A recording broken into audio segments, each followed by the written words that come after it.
Welcome to the world of Mark's Money Mind, coming to you once again from Longmont, Colorado. I am back from a long European trip with my daughter, my mother, and some of my 5 friends. I'm your host, Mark Troutman. This educational personal finance show combines money lessons, timely topics, personal stories, and community wisdom to help listeners and viewers master their finances to enjoy a stress-free life of financial freedom. I would like to dedicate this episode to my niece Emily, who recently passed away last month at the young age of 32. Let me tell you a little bit about her. She really wasn't part of the financial independence community per se, but she lived her life as if she were. I want to go back in time a little bit, and I think I might have talked about this in previous episodes when my nieces and nephews were born, or at least the younger ones were. I started this a little after some of the older ones were born. I decided instead of buying large Christmas and birthday gifts, I would still give them something small. My wife and I would do that. But we would also make an investment into a custodial brokerage account in a large cap mutual fund. And so for every birthday and holiday, we would give them $50 into their individual accounts. Once they turned the age of majority, which was 21 for most of them, we would transfer that account over to them. And there was no strings attached. They could do anything they wanted with it. And a number of them used them to do things like either pay off student debt, or I know one individual used it to go on a trip where he was able to do some beneficiary work in South America. And another used it for, I think, a deposit or down payment on a multifamily property. And Emily, when it came to be her turn to receive the money, she asked me what I thought the best thing would be for her to do with this money. And it was a few $1,000s. It wasn't a small amount of money.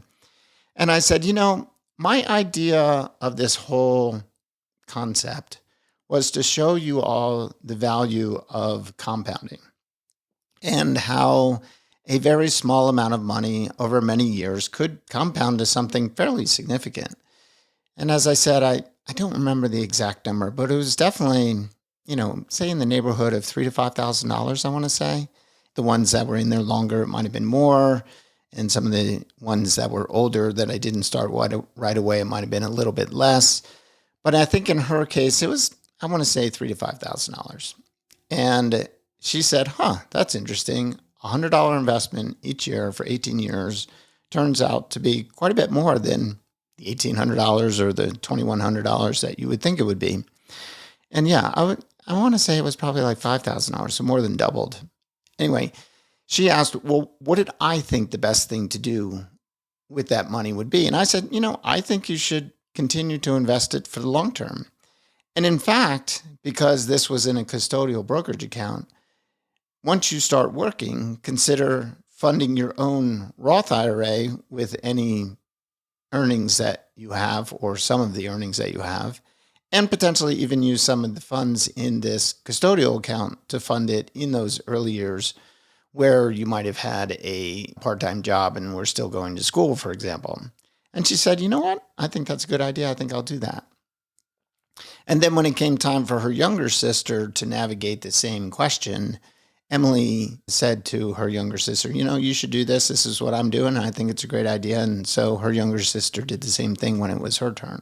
One of the things I remember also, and this was a number of years down the road, and I kind of forgot about all this. And, I had that one conversation and she called me one day out of the blue and said, hey, Uncle Mark, I just want to let you know that I now have $50,000 in my Roth IRA just because of what we talked about.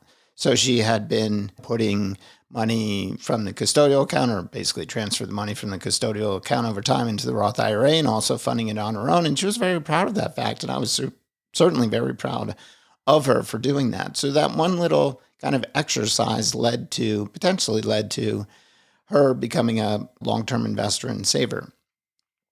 The other thing that I think is unique about Emily is that she really walked to her own beat, I guess you would say.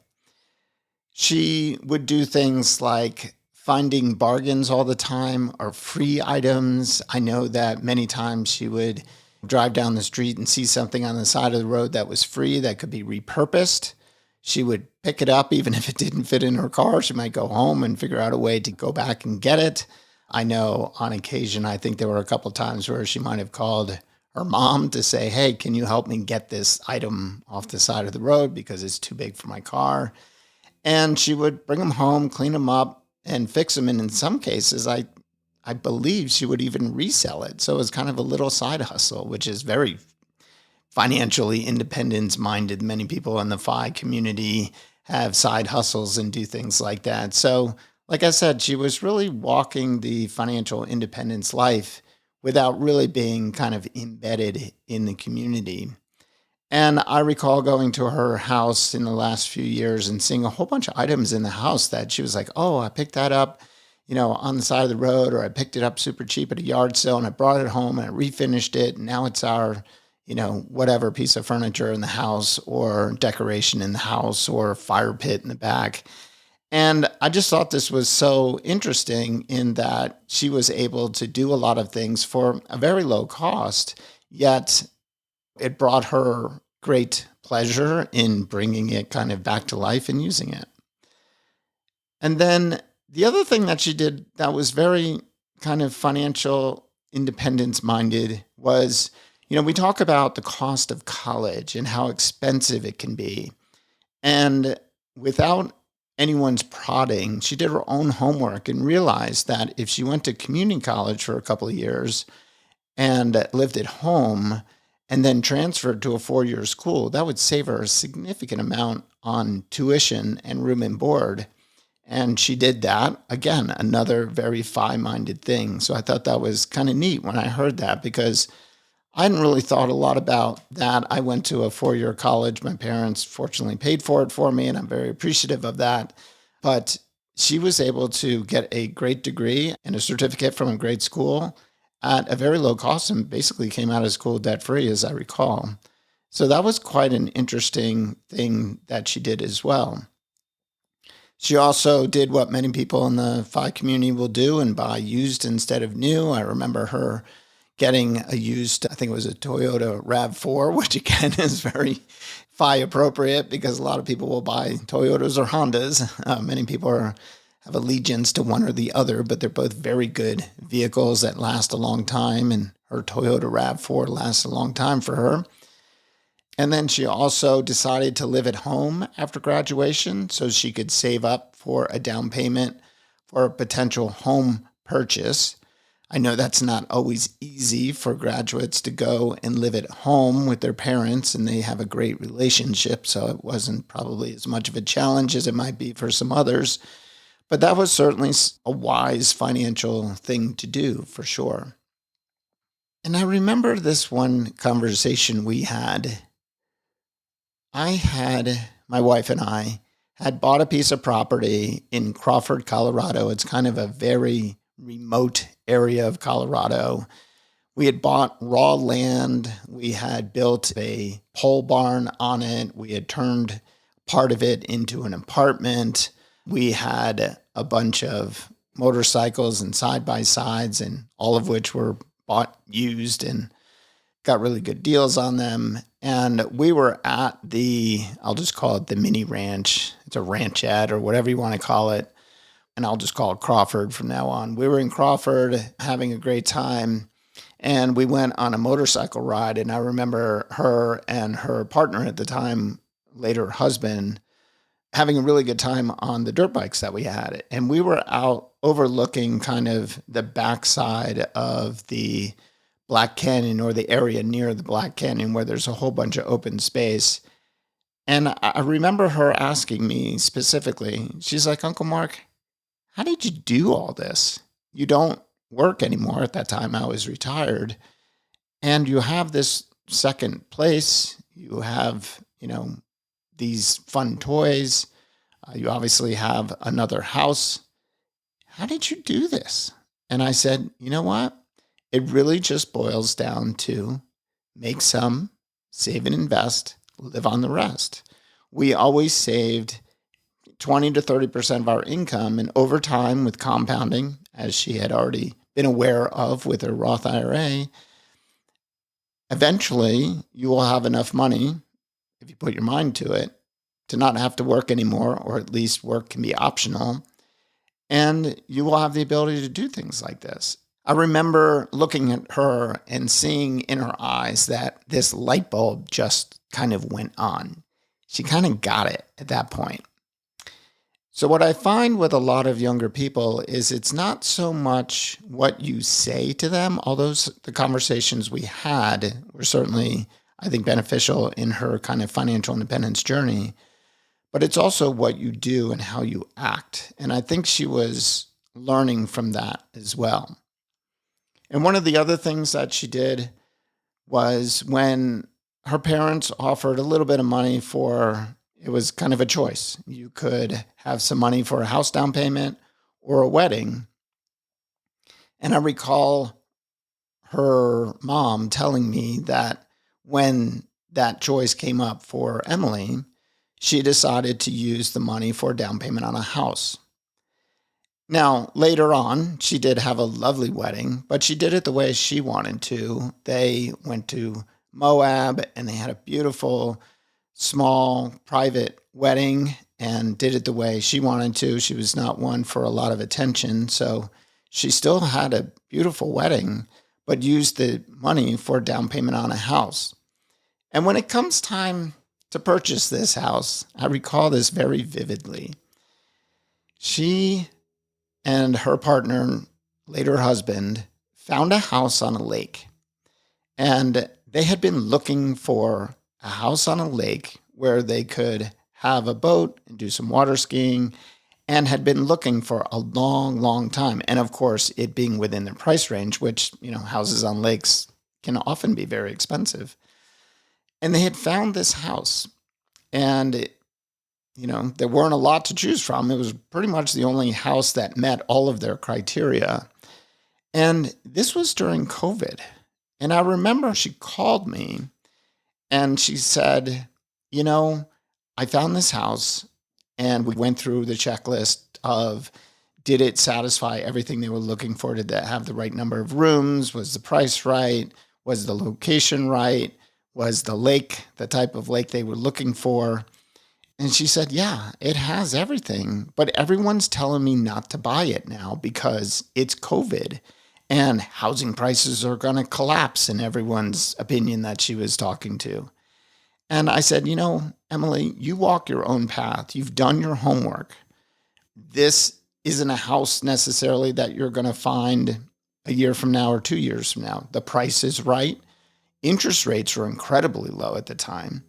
And I said, you've done everything right about analyzing this purchase. Ignore the naysayers and move forward.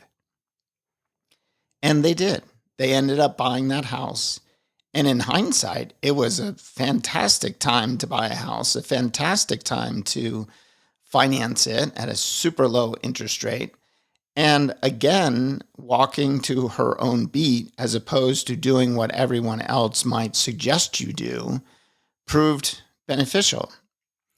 And I think that was another big lesson we can all learn, is that if you've done your own homework and you feel that you've done everything that needs to be done to make that appropriate decision, you should follow through on that.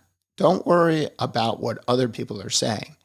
And this goes with, the stock market. It goes with pretty much everything in life as far as I'm concerned.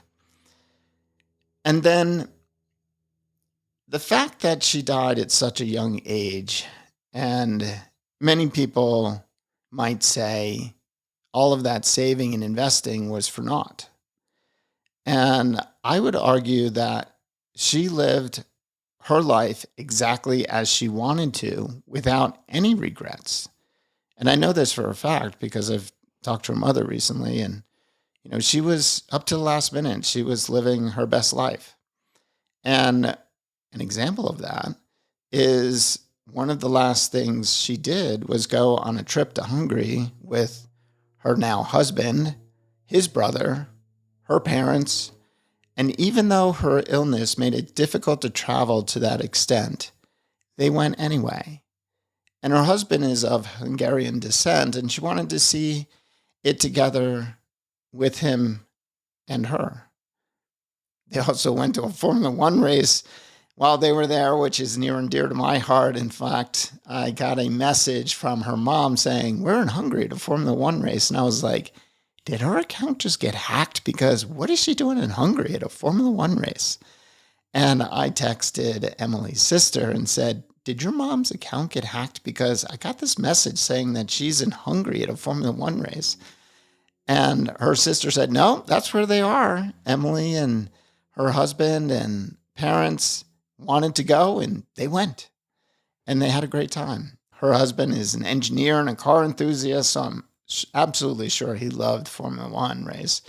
But that was such a great thing that they were able to do. And that was one of the last things that she did.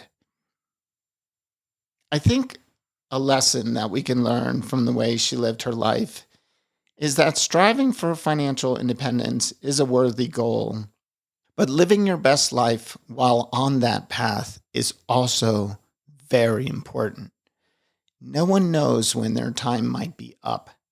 So I really feel that this, I don't want to say newer approach, but this alternative approach to the financial independence retire early, where in the early years it was save, save, save, and delay gratification, and 5 years, 10 years down the road, you'll get to this point where you can do anything you want.